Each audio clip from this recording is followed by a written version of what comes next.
진리는 자기 삶을 돌아볼 줄 알고 끊임없이 깨어나는 과정을 거치면서 알아가는 것 같습니다. 진리와 관련된 것들을 답안지 외우듯 암기하고 그 기억으로 만족해하거나 그저 말 잘하는 기술 수단의 자료 정도로 다루면 말 제주꾼이 될 뿐입니다. 이런 상황에는 결론 없는 논쟁과 의미 없는 승부욕만 득실합니다. 올바른 움직임을 공부하고 있다는 표징은 몸의 동작과 반응으로도 바르게 움직이고 있는지를 살필 수 있다는 것입니다. 그리고 마음을 지금 어디에 두고 움직이는지 감각할 수 있다는 것입니다. 예를 들어 운동을 통해 나아가려는 초월적인 지향 없이 운동 자체를 목적으로 두던가 싸움 기술을 익히는 정도로만 생각한다면 움직임의 깊이를 통해 알게 되는 정신세계를 이해하지 못합니다. 누구든지 자기가 추구하는 그 이상을 희망할 줄 알아야 겸손을 알게 되고 자기 비움을 알아갈 수 있습니다. 무예운동이나 격투 스포츠의 전문가들이 초보자들을 지도하는 경우에 초보자 공격 자극에 느리게 반응하는데도 전혀 타격이 이뤄지지 않고 그저 자연스럽게 순리대로 반응하는 것처럼 보이는 경우가 많습니다. 초보자의 공격 움직임이 본인에게 문제되지 않으니까 자유롭게 움직이고 마음의 균형도 잃지 않습니다. 그러한 자유로움과 편안함은 상대방에게 공격하는 동작이 의미 없다는 느낌을 주기도 하고 당황스럽게도 만듭니다. 겨루기 초보자들을 편안하게 다루는 전문 지도자를 보면서 이것을 구경하는 구경꾼들은 감탄하고 부러워하는데 그런 전문가들의 자유로움은 어디에서 오는지 그것을 궁금해하는 것이 중요합니다. 쓸데없는 긴장과 무리한 힘을 빼고 적당히 긴장하고 필요한 만큼 힘을 쓴다면 몸을 자연스럽게 사용하는 것입니다.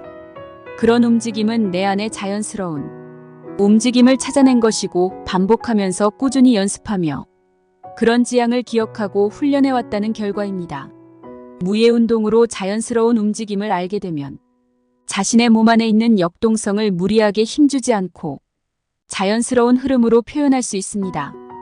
그런 움직임은 예술적이고 정말로 아름답습니다.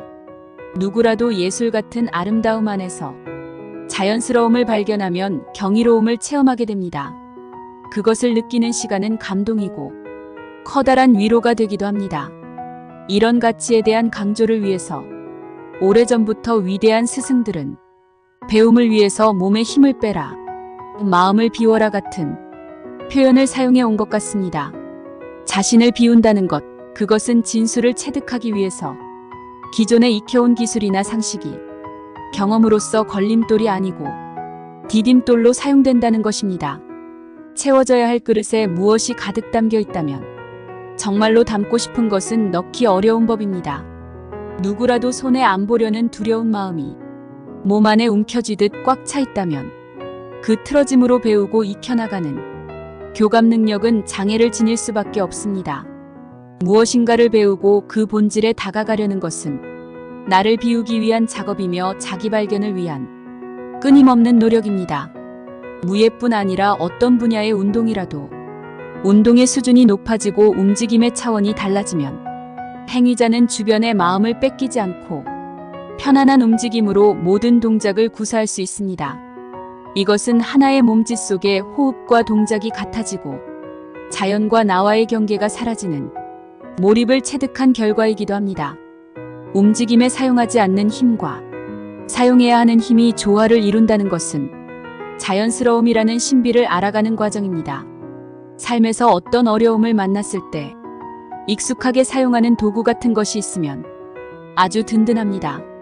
예를 들어 어두운 산길을 걸을 때 손전등이나 작은 막대기라도 있으면 괜히 든든한 것처럼 말입니다. 살아가면서 아무리 주위를 살펴도 나의 몸만큼 가까이 있고 유용한 도구는 없는 것 같습니다. 자신에게 가장 가까이 있는 귀한 도구인 자기 몸의 가치를 못 알아보고 더 중요한 도구가 있을 것이라 여기고 몸 이외의 다른 도구를 우선순위로 둔다면 그것은 참 억울한 일입니다. 나의 신체를 이해하고 그 경험에서 나오는 움직임으로 영적인 관찰을 하고 성장의 자료를 발견하는 것이 가능하다는 것을 안다면 그것은 정말 좋은 선물을 알아낸 것입니다. 스승 예수의 가르침을 좋아하는 것과 그 뜻을 삶으로 살아가는 것이 전혀 다른 차원이듯이 몸이 소중하다는 것을 알고 사는 것과 몸이 소중해서 바른 움직임을 지니려 하는 것은 삶을 살아가는 태도에서 전혀 다른 차원입니다. 힘을 빼기 위해 바른 공부와 바른 노력으로 몸의 자연스러움을 알게 되면 상대방을 듣고 보는 마음에서 느껴지는 진정성 때문에 배려라는 새로운 경험이 일어납니다. 그러나 겉만 흉내내거나 동작만을 따라하는 모방은 반복되는 시행착오가 있을 뿐입니다. 진실을 알아가고 진리의 길을 찾아가는데 나의 몸은 나에게 도움 주는 최고의 선물입니다.